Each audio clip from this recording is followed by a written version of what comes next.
আসসালামু আলাইকুম, সবাইকে সুপ্রভাত। হেমন্তের এই বৃষ্টিমাখা সকাল সবাইকে শুভেচ্ছা জানাচ্ছি। আজকের ক্লাসটা শিরোনাম হচ্ছে ওভারভিউ অন পেডিয়াট্রিক্স ভাইভা। তার মানে হচ্ছে এটা আসলে কোনো পড়াশোনার ক্লাস না। আমরা যেই ফাইনাল পরীক্ষায় ভাইভা অ্যাপিয়ার করব তার উপরে একটা গাইডলাইন জাতীয় একটা প্রোগ্রাম হবে। পড়াশোনা যা করার আমার মনে হয় ছাত্রছাত্রীরা সেগুলো ঠিকমতোই করছে এবং করবে সামনে। আমি শুধু পেডিয়াট্রিক্স ভাইবার যে অংশটুকু, সেই অংশটুকুর উপরে একটু আলোচনা করব কিভাবে পরীক্ষাগুলো হয়। আর একটু সামনে যাই তাহলে আমরা বুঝতে পারবো। প্রথমে আমরা একটু দেখে নিই ফাইনাল প্রফেশনাল পরীক্ষা। আমরা জানি তিনটা মেইন সাবজেক্ট, মেডিসিন, সার্জারি এবং গাইডি। আমাদের পেডিয়াট্রিক্স মেডিসিন অ্যান্ড অ্যালাইডের পর্যায়ে সেই ক্ষেত্রে এর মার্কস ডিস্ট্রিবিউশন এবং পরীক্ষাগুলো কিভাবে হয় এই সম্পর্কে আমি একটু প্রথমে বলে নিই, তাহলে সবার বুঝতে সুবিধা হবে। এই পরীক্ষাটাকে তিনটা ভাগে ভাগ করে মেইনলি। প্রথম হচ্ছে রিটেন, তারপরে অসপি এবং 3 নম্বর হচ্ছে ওরাল অ্যান্ড ক্লিনিক্যাল। রিটেনে আমরা জানি দুটা পেপার থাকে এবং এর মার্কস, টোটাল মার্কস হচ্ছে 200। অসপির জন্য যেটা সেটা হচ্ছে 50 এবং ওরাল অ্যান্ড ক্লিনিক্যাল যেটা তার জন্য 150 এবং প্র্যাকটিক্যাল যেটা আছে এর জন্য 100। টোটাল 500 পরীক্ষার মেডিসিনে। এবং আমরা সবাই জানি যে 60% হচ্ছে পাস মার্ক। আমাদের আজকে রিটেন এবং অসপি এই দুটো তো হচ্ছে না, ওরাল অ্যান্ড ক্লিনিক্যাল এবং এর সাথে যে ভাইভাগুলো হচ্ছে এবং সেগুলো নিয়ে একটু আলোচনা করি। ওরাল পার্টে যেটা হয়, এখানে তিনটা বোর্ড থাকে, বোর্ড 1, বোর্ড 2 এবং বোর্ড 3। বোর্ড 1 এবং বোর্ড 2 মেডিসিন, পিওর মেডিসিন যারা আছেন ওনারা এক্সামিনার থাকেন এবং বোর্ড 3-তে দুজন এক্সামিনার থাকেন যারা পেডিয়াট্রিক্স এর টিচার।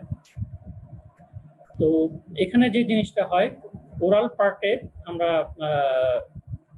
কি কি জিনিস রাখি এবং সেখানে ভাইভা হয়, আর সাথে ক্লিনিক্যাল পার্টে যেটা রাখি সেখানে লং কেস, শর্ট কেস থাকে। মেডিসিনের লং কেস থাকে একটা, 3টা শর্ট কেস থাকে এবং 2টা শর্ট কেস থাকে পিডিয়াট্রিক্স থেকে। তো আমরা প্রথমে ওরাল এবং প্র্যাকটিক্যাল পার্টটা কি কি থাকে সেটা নিয়ে একটু আলোচনা করি, তারপরে যদি সময় পারমিট করে তাহলে আমরা ক্লিনিক্যাল অংশে যাওয়ার চেষ্টা করব, কারণ নেট বিভ্রাটের কারণে এমনিতে অনেক সময় চলে গিয়েছে। একটু সামনে যাই আমরা দেখি contents of oral and clinical part. এই দুটোর মধ্যে আমরা জানি ওরাল পার্ট যেখানে থাকে সেখানে এক্স-রে, ইসিজি, ফটোগ্রাফ, ডেটা এবং ভাইভা থাকে। আর ক্লিনিক্যাল পার্টে পেডিয়াট্রিক্সের জন্য দুটো শর্ট কেস। আমরা প্রথমে ওই ওরাল পার্টটুকুর উপরে একটু আলোচনা করি। প্রথমেই এক্স-রে। পরীক্ষার হলে গেলে সামনে যে জিনিসগুলো থাকে, এক্স-রে, কিছু ফটোগ্রাফ, ডেটা এবং কতগুলো বক্স থাকে। বক্সের মধ্যে টপিক ওয়াইজ কিছু কাগজ দেওয়া থাকে। এক্স-রের মধ্যে সাধারণত পেডিয়াট্রিক্সে আমরা 3 ধরনের এক্স-রে দেই, chest x-ray, x-ray limbs, x-ray skull. তবে এর মধ্যে সবচেয়ে বেশি যেটা দেওয়া হয় সেটা হচ্ছে চেস্ট এক্স-রে। চেস্ট এক্স-রের মধ্যে আমরা সাধারণত 2 ধরনের প্যাথোলজি প্রধানত দিয়ে থাকি, লাং প্যাথোলজি অথবা কার্ডিয়াক প্যাথোলজি। লাং প্যাথোলজির মধ্যে আমরা সাধারণত কনসলিডেশন, প্লুরাল এফিউশন, ক্যাভিটারি লিশন, নিউমোথোরাক্স এরকম। এবং কার্ডিয়াক প্যাথোলজির মধ্যে পিডিয়াট্রিক্সে সাধারণত কার্ডিওমেগালি অথবা টেট্রালজি অফ ফেলোর, এই জিনিস দুটোই দেওয়া হয় যদি দেওয়া হয় তাহলে। আর লিম্বসের মধ্যে আপার লিম্বস, লোয়ার লিম্বস থাকে। আপার লিম্বসের মধ্যে সাধারণত রিস্ট জয়েন্টে আমরা রিকেটস, স্কারভি এগুলো দেখি, অ্যান্ড হেরিডিটারি হিমোলাইটিক অ্যানিমিয়াও দেখা যায়, তবে এটা খুব কম দেওয়া হয় বা একেবারেই দেওয়া হয় না। আর লোয়ার লিম্বসের ক্ষেত্রে রিকেটস, স্কারভির জন্য আমরা নি জয়েন্ট, অ্যাঙ্কেল জয়েন্ট গুলোকে আমরা দিয়ে থাকি অনেক সময়। আর এক্স-রে স্কাল যদি আমরা দেই সেক্ষেত্রে আমরা সাধারণত হেরিডিটারি হিমোলাইটিক অ্যানিমিয়া এই জিনিসটাকে দিয়ে থাকি। তো প্রথমে আমরা চেস্ট এক্স-রে নিয়ে একটু আলোচনা করি। আসলে আমি প্রথমে বলেছি যে আমরা আসলে পড়াশোনা জাতীয় কিছু করবো না, কিভাবে কি করতে হয় সেটাই করবো। এটা একটা নর্মাল চেস্ট এক্স-রে। আমরা জানি একটা চেস্ট এক্স-রে কিভাবে প্রেজেন্ট করতে হয়, টিচার কিভাবে জানতে যাচ্ছেন তার উপরে প্রেজেন্টেশনটা ডিপেন্ড করে। নর্মাল একটা চেস্ট এক্স-রে আমরা জানি, আমরা খুব এভাবেই বলি যে lung fields are clear on both side, trachea is centrally placed, both costophrenic and cardiophrenic angles are clear, diaphragm are in normal position, cardiac shadow is within normal limit. এইভাবে হচ্ছে একটা নর্মাল এক্স-রে আমরা present করি। কিন্তু X-ray দেওয়ার পর examiner কি জানতে চান সেটাই আমাদের প্রথমে বুঝতে হবে। অনেক এক্সামিনার বলেন ডেসক্রাইব দ্য এক্স-রে, অনেক এক্সামিনার বলেন tell me the radiological diagnosis. সময়টা বাঁচানোর জন্য উনি ডেসক্রিপশন চান না। এই প্রশ্নটা প্রথমে আমাকে বুঝতে হবে যে কি জানতে চাচ্ছেন। যদি ডেসক্রিপশন চান যে ডেসক্রাইব দ্য এক্স-রে, সেক্ষেত্রে আমাদের এক্স-রেটাকে যেভাবে আমরা নর্মালি ডেসক্রাইব করি সেভাবে আমাদের ডেসক্রাইব করতে হবে। নর্মাল এক্স-রেতে তো সব নর্মালি চলে আসে।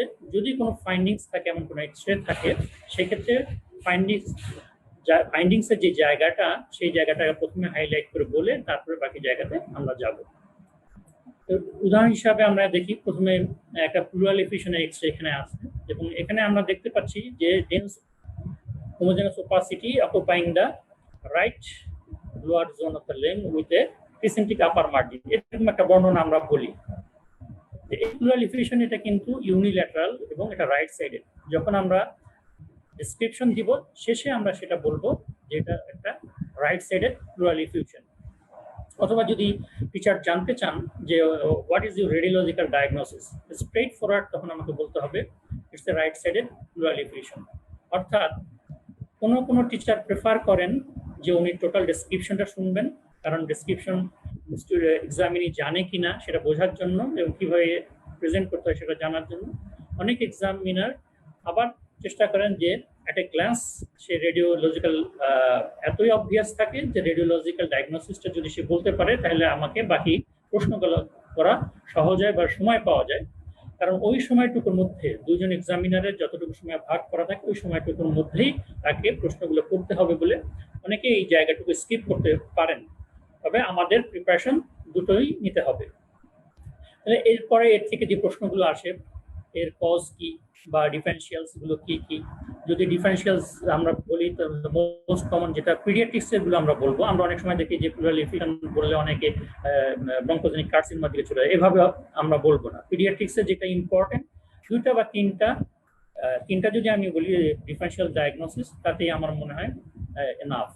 এবং ওই জায়গা থেকে টিচার তখন প্রশ্ন করবেন স্পেসিফিক একটা, যদি মনে করি এটা প্যারানিউমোনিক বা নিউমোনিক থেকে হয়েছে বা টিবি থেকে হয়েছে, ওই রিলেটেড প্রশ্নগুলোতে যাবেন। প্রশ্নগুলোতে প্রেজেন্টেশন কিভাবে হয়, আর কি কি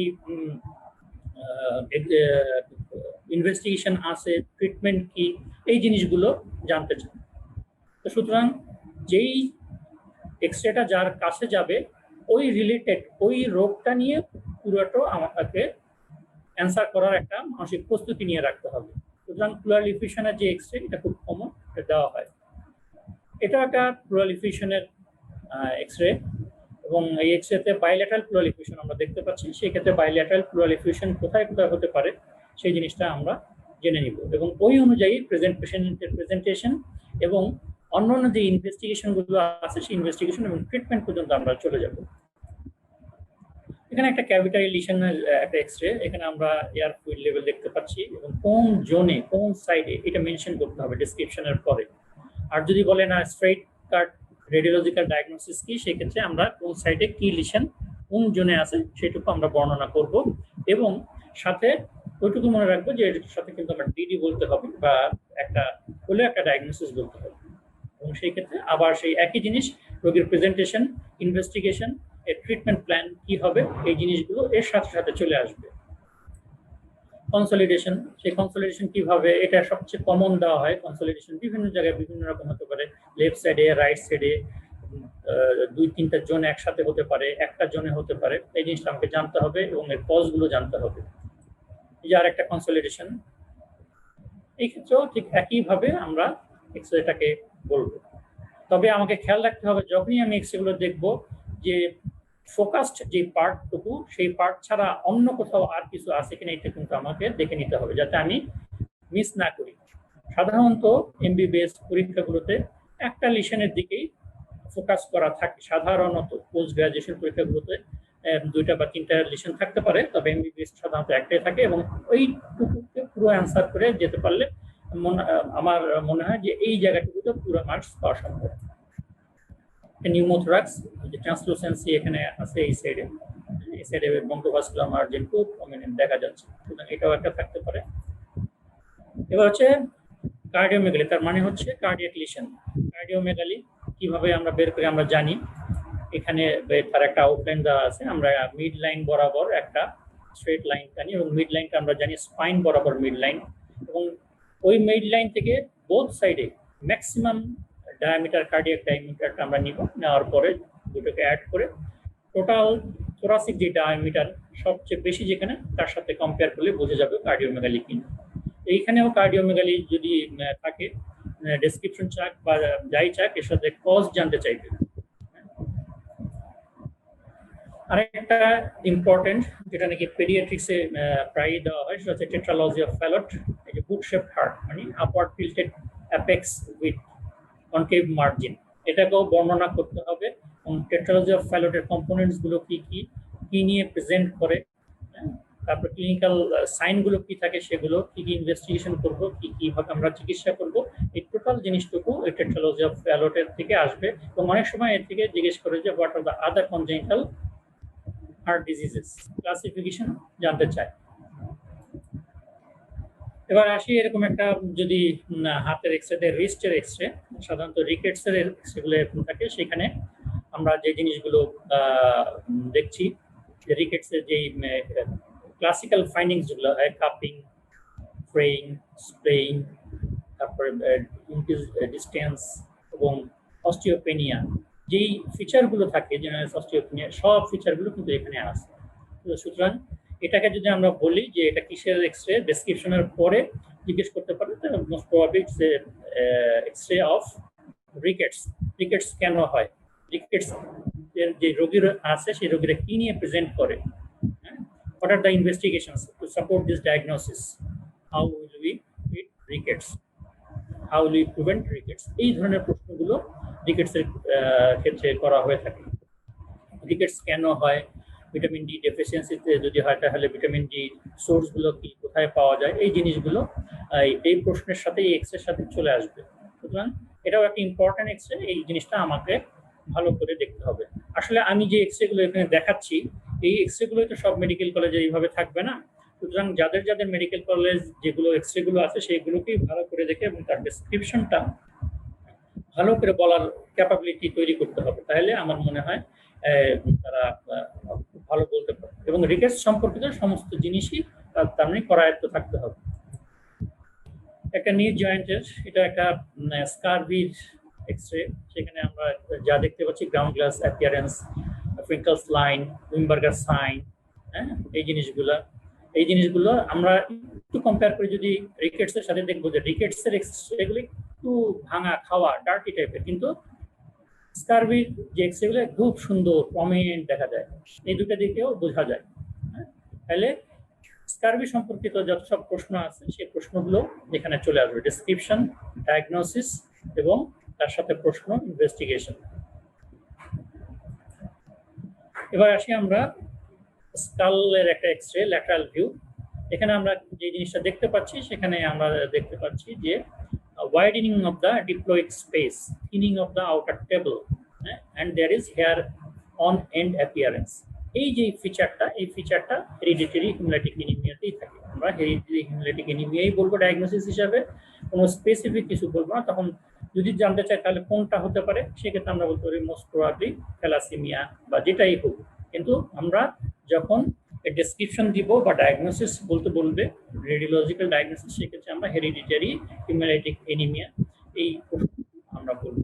এবং তখন এই সম্পর্কিত যত সব প্রশ্ন আছে, যে age of presentation, mode of, এটা একটা জেনেটিক ডিজিজ, সুতরাং মোড অফ ইনহেরিটেন্স, তারপরে হচ্ছে কিভাবে প্রেজেন্ট করে, সেই জিনিসগুলো আমরা এখানে এই প্রশ্নগুলো পাবো। আর কি কি ইনভেস্টিগেশন করে, সেই investigation other than this x-ray, what are the other investigations that can diagnose a hereditary hemolytic anemia, এটা আমাদের জানতে হবে। এবং ট্রিটমেন্টের যে প্রোটোকল, ট্রিটমেন্ট আমরা কিভাবে করবো তার আউটলাইনটাও এর সাথে জিজ্ঞেস করেন এক্সামিনার। এবার আসি আমরা ফটোগ্রাফ। একটা ফটোগ্রাফ যখন আমরা ডিসক্রাইব করতে যাই, তখন আমরা ট্রেডিশনালি যে কথাটা বলি, this is a pictogram of অমুক অমুক অমুক, এইভাবে আমরা বলার চেষ্টা করবো। প্রশ্নটা কিভাবে হয় আমরা শুনবো, তারপর বলবো। অথবা যদি এক্সামিনার ছবিটা দিয়ে সাথে বলেন এটা কি বা বলো, তখন আমরা শুরুই করবো this is the pictogram of, ওইভাবেই। কিন্তু যদি বলে যে তুমি কি দেখছো, what is the diagnosis, pictorial diagnosis, তখন অন্যরকম বলবো। এখানে আমরা দেখতে পাচ্ছি going of the legs. Going of the legs কোথায় পাওয়া যায়, এই কথাটা যদি হয় তো ডিডি আমাদের কিছু আসতে পারবে। এবং সবচেয়ে কমন আমরা যেটা পাই বলবো পিডিয়াট্রিক্সে, সেটা হচ্ছে রিকেটস। এছাড়াও আর কিছু ডিডি আছে, সেটা আমাদের মনে রাখতে হবে। তবে আন্ডার গ্রাজুয়েট লেভেলে ওই জিনিস খুব বেশি যায় না। গোয়িং অফ দ্য লেগস যদি থাকে, সেক্ষেত্রে আমরা রিকেটস এর কথা বলবো। তারপরে আমরা বলবো ফিজিওলজিক্যাল গোয়িং, ব্রাউন ডিজিজ, মেটাফাইসাল ডিসপ্লাসিয়া। ওই সব জায়গায় খুব না যাওয়াই ভালো। রিকেটস এবং ফিজিওলজিক্যাল গোয়িং এর মধ্যে থাকাই ভালো। এখানে এই জায়গাটুকু থেকে আবার সেই রিকেটস এর সবগুলো জায়গায় চলে যেতে পারে। এখানে একটা ছবি দেখানো মানে হচ্ছে pictorial diagnosis as well as ওই রোগটা সম্পর্কে সবকিছু জানা বোঝা এবং অ্যান্সার করা। সুতরাং দেখা যাচ্ছে যে রিকেটস এর ছবিগুলো থাকে, রিকেটসটা একটু ভালো করে আমাদের আয়ত্ত করতে হবে। আরেকটা ছবি, সেটা হচ্ছে enlargement of risk. Enlargement of risk কোথায় পাওয়া যায়? আমি খুব কমনলি জানি রিকেটসই পাওয়া যায়। তো সুতরাং রিকেটস বারবার আসছে, একটা জিনিস দেখতে হবে যে রিকেটস কিন্তু বারবার চলে আসছে, ছবিতে বিভিন্নভাবে আসতে পারে, এক্সরেতে আসতে পারে। এটাকে একটু খুব ভালোভাবে আমাদের করতে হবে। এরকম এক্সরেতে আমরা দেখলাম যে চেস্ট এক্সরে গুলোতে নিউমোনিয়া, প্লুরাল এফিউশন, এই দুটো খুব বেশি আসে। সুতরাং এই জায়গাটুকু আমাদের খুব ভালোভাবে আয়ত্তে রাখতে হবে। এবং সবসময় মনে রাখতে হবে, আমি এক্সরে দেখি, ছবি দেখি, যাই দেখি না কেন, যেই রোগ আমি ডায়াগনোসিস করব, ওই রোগের ইনটোটো এক্সামিনার জানার চেষ্টা করেন। প্রশ্নগুলো ওখানেই হয় এবং প্রশ্ন খুব ডিপে উনি যাবেন না, যদি না উপরের প্রশ্নগুলো, হেডলাইনের যে প্রশ্নগুলো আছে, সেই প্রশ্নগুলো যদি তোমরা কেউ স্যাটিসফাই করতে না পারো, তাহলে খুব বেশি ডিপে যাবেন না। এটা একটা এনলার্জমেন্ট অফ রিস্ক একটা ছবি। আমি যদি বলি রিকেটস, এখন যদি বলি রিকেটস কেন হয়, কজ বললাম, কি কি নিয়ে প্রেজেন্টেশন হয়, প্রেজেন্টেশন যদি খুব বেশি বলতে না পারি, তাহলে খুব বেশি ভিতরে যাবে না, উনি বুঝে যাবেন যে ভিতরে ঢোকা যাচ্ছে না। আবার ইনভেস্টিগেশন কি কি আছে, কি কি দিয়ে আমরা ইনভেস্টিগেশন কে সাপোর্ট করতে পারি, সেখানে যাবেন। ট্রিটমেন্টে যাবেন, কিভাবে প্রিভেন্ট করতে পারি, সব জায়গায় যাবেন। সুতরাং একটা ছবি, একটা এক্সরে, যাই থাকুক না কেন, আমরা যেই ডায়াগনোসিসের কাছাকাছি যাব, সেই ডায়াগনোসিসের সম্পূর্ণটুকু আমরা জানার চেষ্টা করব। আর প্রেজেন্টেশন, তারপরে তার কমপ্লিকেশন, ইনভেস্টিগেশন, ট্রিটমেন্ট, যা যা আছে, এভরিথিং। ডাউন সিনড্রোম একটা ছবি, এই ছবি দেখে আমি কিভাবে বুঝলাম সেটা বর্ণনা করতে বলতে পারেন। তো সুতরাং ডাউন সিনড্রোমের যে প্রেজেন্টেশন গুলো আছে, সেই প্রেজেন্টেশন গুলো খুব সুন্দরভাবে আমাকে জানতে হবে, কি কিভাবে প্রেজেন্ট করে একটা ডাউন সিনড্রোম, কিভাবে দেখে আমি প্রেজেন্ট করি, এই ছবি থেকে কতটুকু বোঝা যাচ্ছে, এছাড়াও আর কি জিনিস থাকতে পারে প্রেজেন্টেশনে, সেই জিনিসটুকুও আমাদের জানতে হবে। এটা কেন হয়, এটা একটা জেনেটিক ডিজিজ কেন হয়, অটোজোমাল ডিসঅর্ডার, সিঙ্গেল জিন ডিসঅর্ডার নাকি ক্রোমোজোমাল ডিসঅর্ডার, ক্রোমোজোমাল ডিসঅর্ডার কোন জায়গায় সমস্যাটা হয়, কিভাবে হয়, কি এটা কি কোনো প্রিনেটাল ডায়াগনোসিস সম্ভব, কিভাবে ট্রিটমেন্ট করে, তার ডেভেলপমেন্ট কিভাবে হয়, এরকম যেই সব প্রশ্নগুলো আছে, সেই সব প্রশ্নগুলো এই ডাউন সিনড্রোমের সাথে থাকে। সুতরাং ডাউন সিনড্রোমও বেশ কমন আমরা পাই, ছবিও থাকে। সুতরাং এটাও আমাকে ভালো করে নিতে হবে। একটা কমন সার্জিক্যাল প্রবলেমের ছবি, cleft lip and cleft palate, এটাও খুব পাওয়া যায়। সুতরাং এই সম্পর্কিত যত প্রশ্ন আছে আমাদের, সেটাকেও আমাদের আয়ত্তে নিয়ে নিতে হবে। পারপ্রিক স্পটস, পারপ্রিক স্পটস গুলো কোথায় আছে, ডিফারেনশিয়াল ডায়াগনোসিস কি পারপ্রিক স্পটস, সেই জিনিসগুলো থেকে প্রশ্ন চলে যাবে। এটা আইটিপি হতে পারে, এইচএসপি হতে পারে, লিউকেমিয়া হতে পারে, অনেক কিছুই হতে পারে। সুতরাং পারপ্রিক স্পটস কোন কোন ক্ষেত্রে হতে পারে, ডিফারেনশিয়ালস গুলো কি, এই জিনিসগুলো যদি আমরা জানি, তাহলে ওই রোগেরই স্পেসিফিক রোগের clinical feature, investigation, treatment, complication, এই করে করে টিচার সামনে যাবে। হ্যাঁ, ছবিটা প্রথমে চিনতে হবে, তার ডিফারেনশিয়াল ডায়াগনোসিসে থাকতে হবে, এবং কমন যেটা সেটাই সবার আগে বলতে হবে, এবং চেষ্টা করতে হবে ওইটার মধ্যে ঢুকে অ্যান্সারগুলো করে বের হয়ে যেতে, তাহলে সহজ হয়। একটা জিনিস সোয়েলিং, এখানে আমরা ফেশিয়াল সোয়েলিং দেখতে পাচ্ছি, অ্যাবডোমিনাল যে ডিস্টেন্ডেড, তার মানে হচ্ছে অ্যাসাইটিস আছে, দেখে বোঝা যাচ্ছে যে it may be a case of nephrotic syndrome. সুতরাং নেফ্রোটিক সিনড্রোমের ইনটোটো যা আছে, ডেফিনিশন থেকে ক্রাইটেরিয়া কি, minimum investigation to diagnose nephrotic syndrome বা ফুল ইনভেস্টিগেশন, এবং কিভাবে আমরা এটা ট্রিটমেন্ট করি, তার প্রোটোকলগুলো কি, তারপর নেফ্রোটিক সিনড্রোম সম্পর্কে অনেকগুলো ডেফিনেশন জানে, ইনিশিয়াল অ্যাটাক, তারপরে হচ্ছে সাবসিকুয়েন্ট বা recurrent attack, sensitive state, resistance, frequent attack, যতগুলো আছে সব ডেফিনেশন এর মধ্যে চলে আসবে, এবং এর কমপ্লিকেশন কি, ট্রিটমেন্টের কমপ্লিকেশন কি, এই জিনিসগুলো কভার করে চলে যেতে হবে যদি নেফ্রোটিক সিনড্রোম পড়ে। এখানে হচ্ছে সিভিয়ার অ্যাকুইট ম্যালনিউট্রিশনের দুই এক্সট্রিমের ছবি, একটা আছে হচ্ছে ম্যারাসমাস, আরেকদিকে আছে হচ্ছে কোয়াশিয়রকার, দুটোই সিভিয়ার অ্যাকুইট ম্যালনিউট্রিশন। সুতরাং ম্যালনিউট্রিশন সম্পর্কিত যত ধরনের প্রশ্ন এই জিনিসগুলো এর মধ্যে চলে আসবে। স্যাম যেহেতু আমরা বলি সেহেতু আইএমসিআই রিলেটেড যে প্রশ্নগুলো সেগুলো এখানে আসতে হবে, স্টেপস অফ ম্যানেজমেন্ট গুলো আসতে হবে, তারপরে কজ কি, কেন হচ্ছে, তারপরে এটা ক্লিনিক্যালি আমি কোনটার কি নাম, আমি যে সিভিয়ার অ্যাকুইট ম্যালনিউট্রিশন দুটাকে বলছি, কিন্তু একটাকে আমি বলছি ম্যারাসমাস আর একটাকে বলছি কোয়াশিয়রকার, মাঝখানে একটা থাকে ম্যারাসমিক কোয়াশিয়রকার। এটা ক্লিনিক্যাল দেখে আমরা বুঝতে পারি, ক্লিনিক্যাল ক্লাসিফিকেশন করে, এবং স্যাম ছাড়াও আর তার যে ক্লাসিফিকেশন সেগুলোর অন্তত নামগুলো আমাদের জানতে হবে। নিউনেটাল কনভালশন, স্পেশালি এটা ক্রিসমাস এবং এটা হচ্ছে একটা নিউনেটাল টিটেনাসের ছবি। সুতরাং নিউনেটাল কনভালশনের কজগুলো কি কি এবং টিটেনাস, নিউনেটাল টিটেনাস সম্পর্কে কিছু এখান থেকে প্রশ্ন চলে আসতে পারে। অনেক সময় এই টিটেনাস যখনই কেউ মুখ দিয়ে বলে তখন এটার প্রোফাইলেক্সিস অথবা ভ্যাকসিন কিভাবে দিতে হয় সেই প্রশ্ন চলে যেতে পারে এখান থেকে। জন্ডিস, জন্ডিসও খুব কমন, এই জন্ডিস নিয়ে যত সব প্রশ্ন এখানে আসবে। সুতরাং যে ছবিগুলো আমি দেখালাম, ছবিগুলো ডেসক্রিপশনের জন্য প্রথমে ওই একই কথা বলতে হবে, পিক্টোগ্রাম শোয়িং এই ফাইন্ডিংসটা আমাকে বলতে হবে, তারপরে হচ্ছে প্রফেশনাল ডায়াগনোসিস বা মোস্ট প্রবাবল কজ, তারপর ওখান থেকে ডিফারেন্সিয়ালসে আসবেন, কজ আসবেন, তারপর ইনভেস্টিগেশন, ট্রিটমেন্ট প্ল্যান, এভাবে প্রশ্নগুলো চলবে।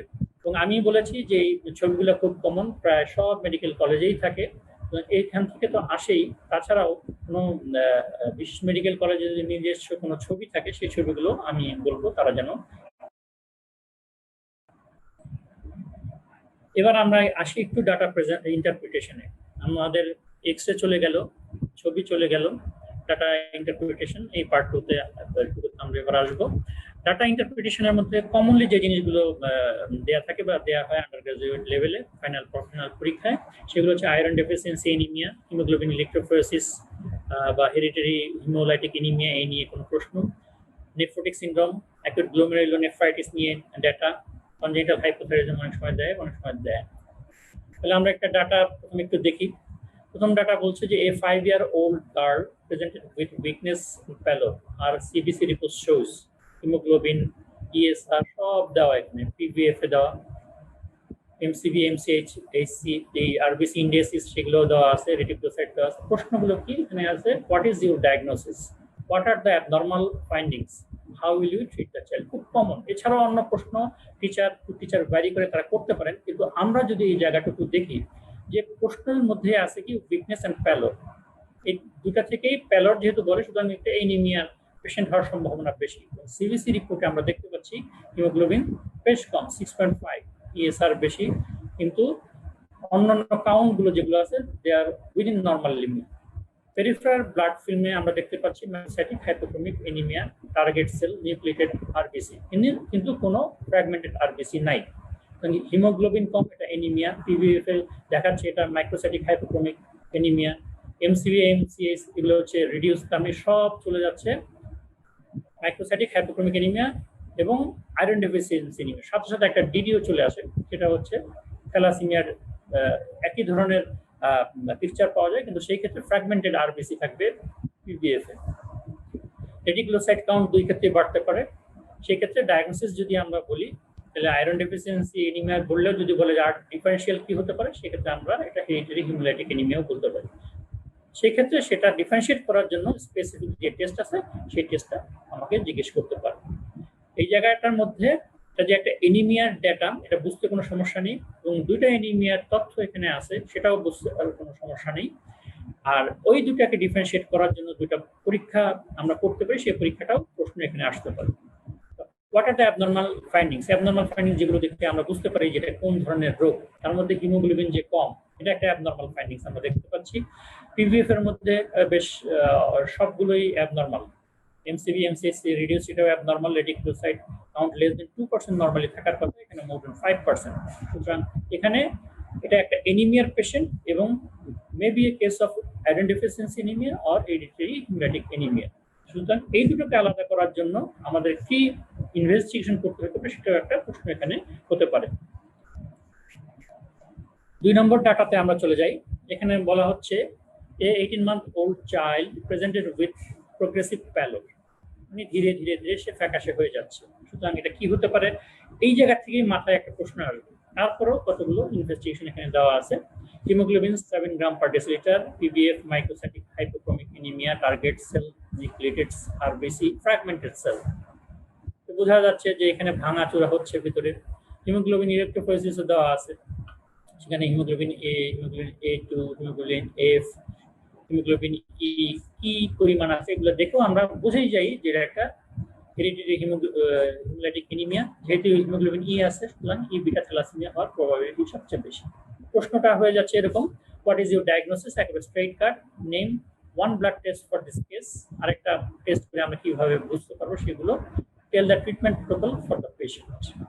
ঠিক আছে, এই জিনিসগুলো আমরা করবো। যেমন হেরিডিটারি হিমোলাইটিক অ্যানিমিয়া যখন আমরা করবো, অন্যান্য ব্লাড টেস্টের মধ্যে আমরা সিরাম আয়রন প্রোফাইল যেগুলো আছে সেগুলো আমরা দেখবো। সিরাম টোটাল আয়রন, তারপর হচ্ছে ferritin, TIBC, iron binding capacity যেগুলো আছে সেগুলো আমরা এখানে বলবো। সুতরাং হিমোলাইটিক অ্যানিমিয়াও কিন্তু বারবার আসছে, এটাও বুঝতে হবে।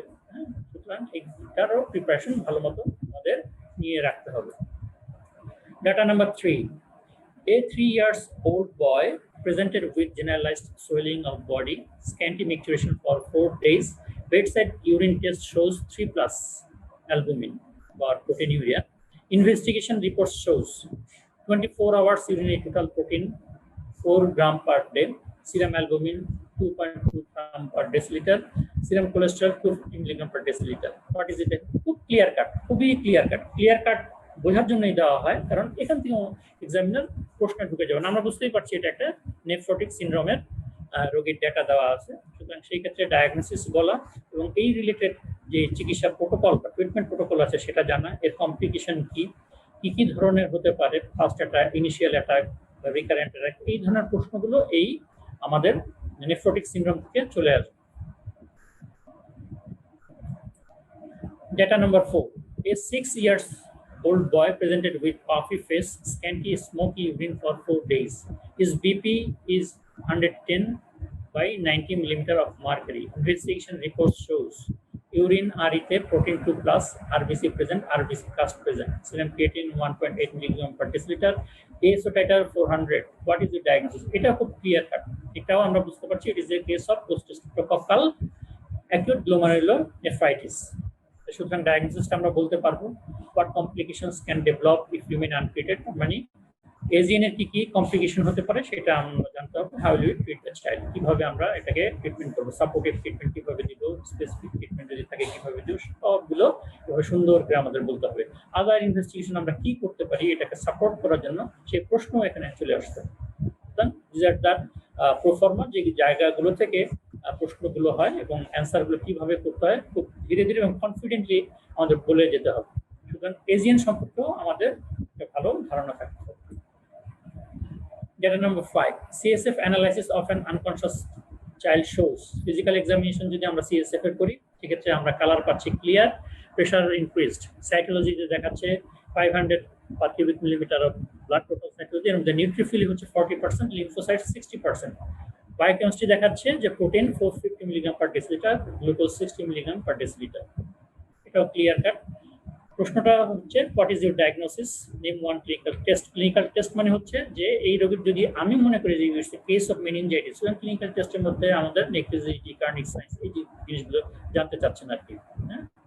হাউ উইল ইউ ইনভেস্টিগেট, মানে আদার ইনভেস্টিগেশন গুলো কি আছে সেগুলো আমরা করবো। How will you treat the child, clear cut. সুতরাং ডেটা বলতে এই জিনিসগুলোই, একটা মেনিনজাইটিসে থাকতে পারে, এজিএন এ থাকতে পারে, নেফ্রোটিক সিনড্রোমে থাকতে পারে, হেরিডিটারি হিমোলাইটিক অ্যানিমিয়া থাকতে পারে, অ্যানিমিয়া থাকতে পারে। অনেক সময় আমরা দেখি যে হিমোফিলিয়ার ডেটাও দেওয়া থাকে। হ্যাঁ, তো সেই মতো আমাদের প্রিপারেশনগুলো দিতে হবে। এগুলো আমরা একটা ফরম্যাট দেখালাম যে প্রশ্নগুলো কিভাবে থাকে এবং কি কি প্রশ্ন হতে পারে তার অ্যান্সারগুলো কি। পড়াশোনা তো নিজের করতেই হবে, এটা কোনো বিকল্প নাই। আর যেহেতু আজকের ক্লাসটা পড়াশোনা রিলেটেড না, পরীক্ষা কিভাবে অ্যাপিয়ার করতে হবে, কিভাবে অ্যান্সার করতে হবে, প্রশ্নগুলো কিভাবে থাকে, এইভাবেই আমরা সাজিয়েছি আজকের এই সেশনটা।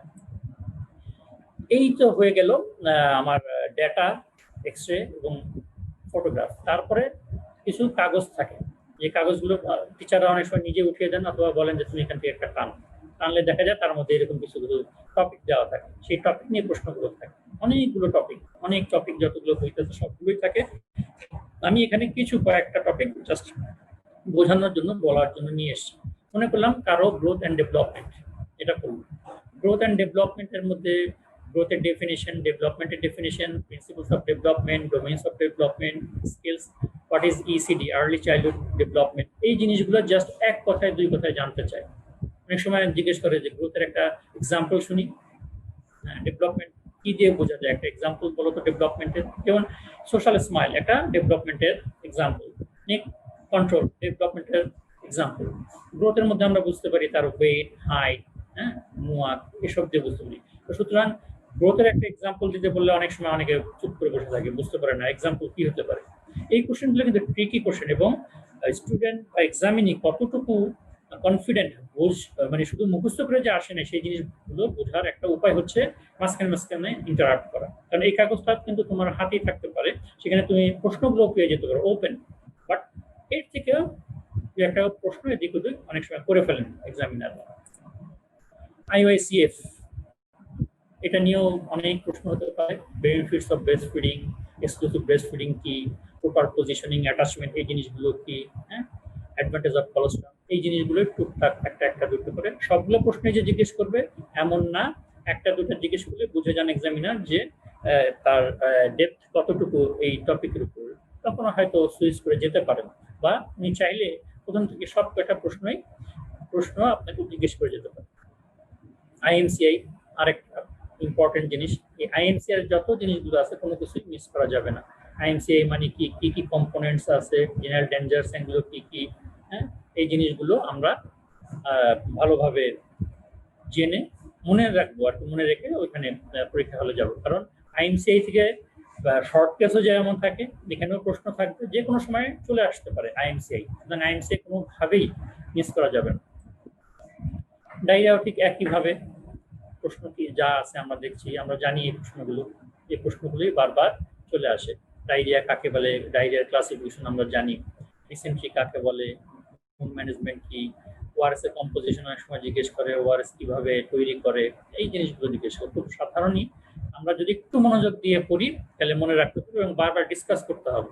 দুইজন ডিসকাস করতে হবে। এই কোভিড কন্ডিশনে হয়তো সামনাসামনি ডিসকাস করার সমস্যা হয়ে যেতে পারে, সেক্ষেত্রে ফোনে বা অন্য কোনো মাধ্যমে ডিসকাসের একটা ব্যবস্থা রাখতে হবে। এবং ভাইভা দেওয়ার সময় নিজে নিজে একটু প্র্যাকটিস করতে হবে, যাতে আমি টিচারের সামনে কোনোভাবেই নার্ভাস না হই, কনফিডেন্টলি যাতে অ্যান্সারটা দিতে পারি। কারণ আমরা জানি খুব সাধারণ জিনিসগুলো আমরা বছর ধরে পড়ি, বারবার ক্লাসে আসে, লেকচার হোক, ক্লিনিক্যাল ক্লাসে হোক, আমাদের টিচাররা বলেন, আমরা খুব ভালোভাবেই জানি। কিন্তু যখন টিচারের কাছে আমরা যাই পরীক্ষা দিতে, তখন আমরা একটা নার্ভাস হয়ে যাই, অনেক সময় প্রশ্নই বুঝি না।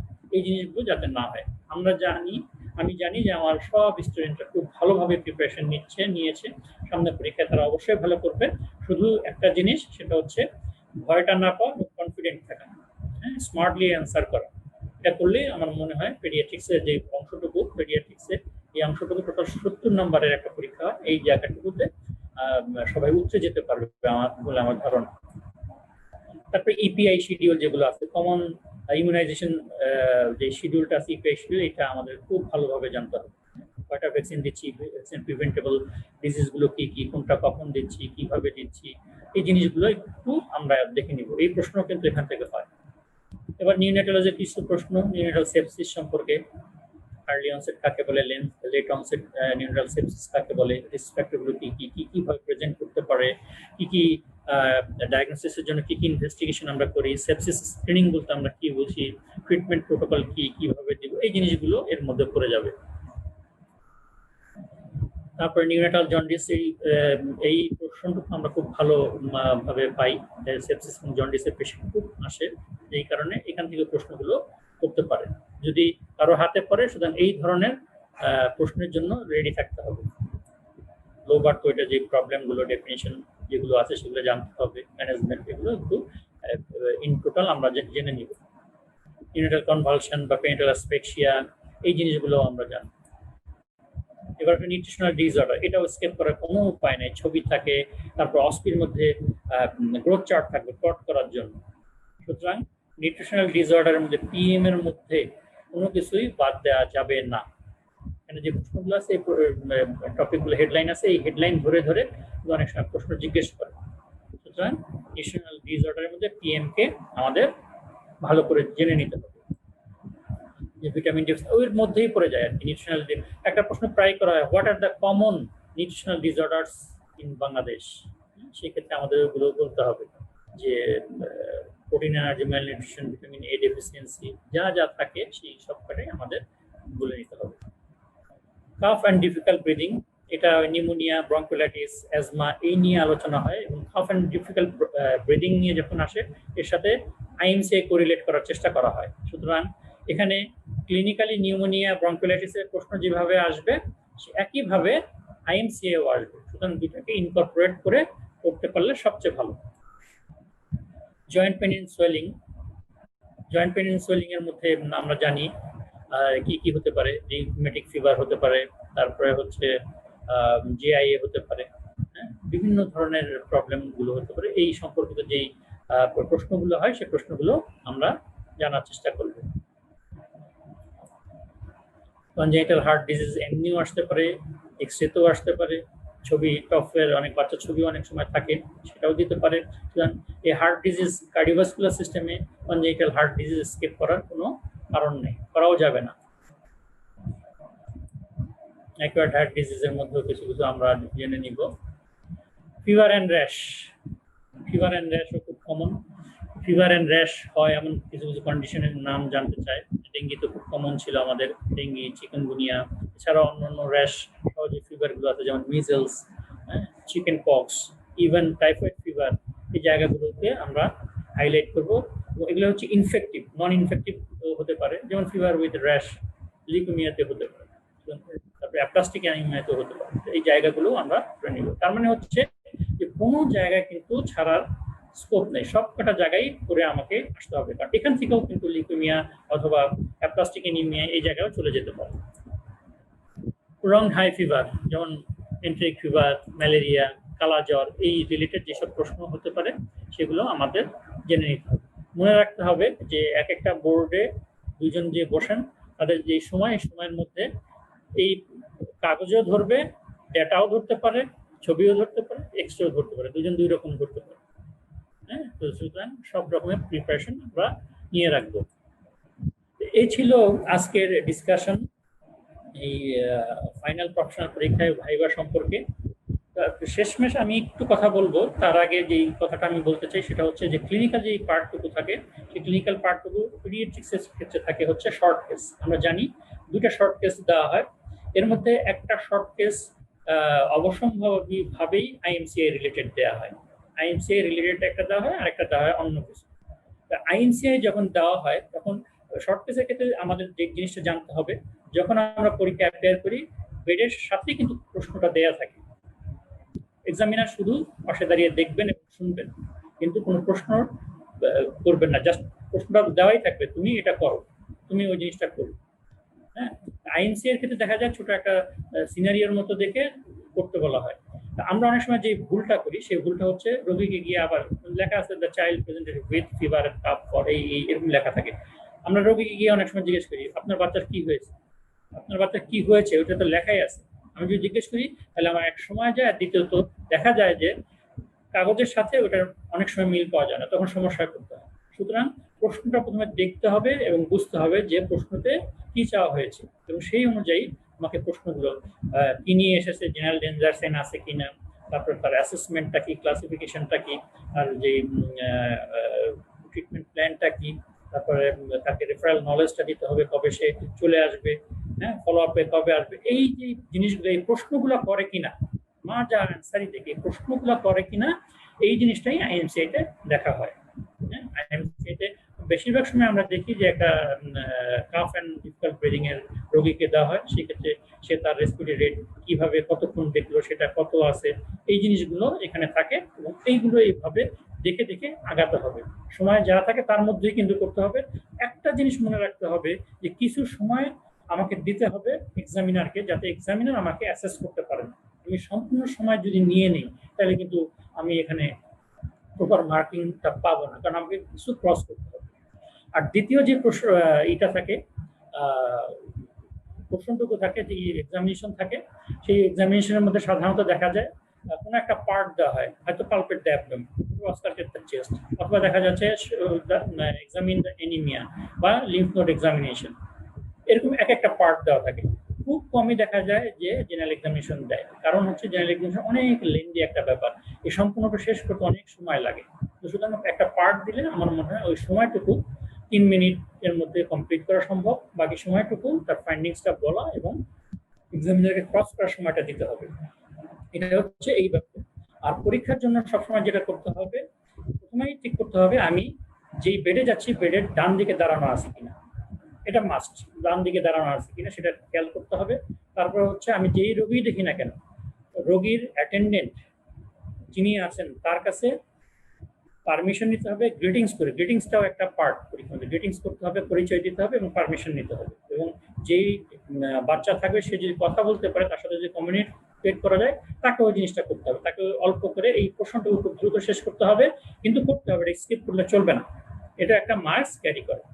এবং তাকে অ্যাসিওর করতে হবে, বড় যে থাকবে, যে আমি তোমাকে একটু দেখবো, তোমার কোনো অসুবিধা হবে না, কোনো ব্যাখ্যা দিব, এভাবে অ্যাসিওর করে যেতে হবে দুইটা ক্ষেত্রেই। এবং পেডিয়াট্রিক্সের ক্ষেত্রে যে জিনিসটা হয়, যেহেতু বাচ্চাগুলো অনেক বাচ্চাই ছোট থাকে, দে আর আনপ্রেডিক্টেবল, কখন কি করবে বোঝা যায় না, তো সুতরাং ওই জিনিসগুলোর জন্য নিজেকে প্রিপেয়ার করে নিতে হবে। হ্যাঁ, আর আমরা যখন পরীক্ষা দিতে যাব, পরীক্ষায় কি কি লাগে আমরা জানি, ছোট একটা ব্যাগে আগেই আমরা এটা রেডি করে রাখবো, যেসব জিনিস লাগে, stetho, BP, torch light, tape, আনুষঙ্গিক যা লাগবে সেই জিনিসগুলো আমরা পরীক্ষার আগেই রেডি করে রাখবো, যাতে পরীক্ষার আগে হলে ঢোকার আগে এটা কোথায় ওটা কোথায় এরকম না হয়। আর আরেকটা জিনিস আমি বলবো, পরীক্ষার হলে ঢোকার আগে আমরা জানি যে আগে দর্শনদারি, পরে গুণ বিচারি, আমি কিভাবে যাচ্ছি, আমি প্রেজেন্টেবল কিনা, এই জিনিসটা কিন্তু অনেক বেশি ইম্পর্টেন্ট, অনেক বেশি ইম্পর্টেন্ট। কারণ আমরা এখানে ভাইভা ফেস করতে যাচ্ছি, আমরা এখানে রোগীর সামনে যাচ্ছি, সুতরাং আমাকে প্রেজেন্টেবল করে সেখানে যেতে হবে। ছেলেদের জন্য আমি একটা জিনিস বলবো, যে ছেলেরা অবশ্যই ফর্মাল ড্রেস করে যাবে, কোনো ক্যাজুয়াল ড্রেস করে যাতে না যায়, no jeans, no T shirt, no polo shirt, formal জামা কাপড় পরে, অ্যাপ্রন গায়ে দিয়ে, আনুষঙ্গিক জিনিসপত্র নিয়ে মনটাকে শান্ত করে অবশ্যই হলে যাবে।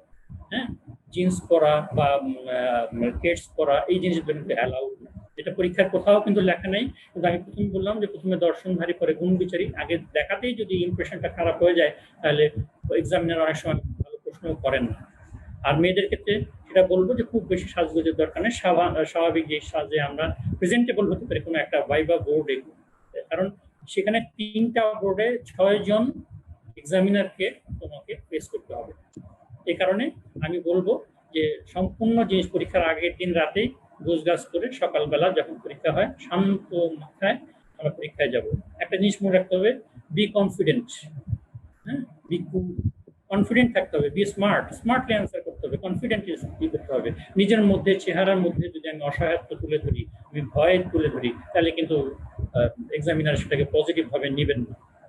আমি সব জিনিস জানবো এটুকু মনে করি, কিন্তু এক্সামিনার আমাকে প্রশ্ন করেন না। এমবিবিএস লেভেলে হচ্ছে আমি কতটুকু জানি এই জিনিসটা বের করাই হচ্ছে এক্সামিনারের কাজ বা দায়িত্ব। আর পোস্ট গ্রাজুয়েশনে হচ্ছে কোথায় সে জানে না, ওই জায়গাটুকুর মধ্যে এক্সামিনাররা যাওয়ার চেষ্টা করেন। সুতরাং দুটার মধ্যে পার্থক্য আছে। একেবারে বেসিক জিনিস খুব অল্প কথায় খুব কনসাইজলি অ্যান্সার করার ক্যাপাবিলিটিটা রাখতে হবে। সবার প্রেজেন্টেশন হয়তো একরকম হবে না, এক না, এই জন্য আমরা সময় পাই, অনেক সময় আমরা জানি যে ফার্স্ট ইয়ার থেকে যখন আমরা ঢুকি, আমরা কিন্তু সবসময় ডিসকাসের মধ্যে থাকতে বলি সবাইকে, হ্যাঁ, গ্রুপ করে বা 2-3জন গ্রুপ ডিসকাশন হতে পারে, যেভাবে হতে পারে। এটা করার একমাত্র কারণ হচ্ছে যে আমাকে প্রতিটা পরীক্ষায় আমাকে ভাইভা ফেস করতে হচ্ছে।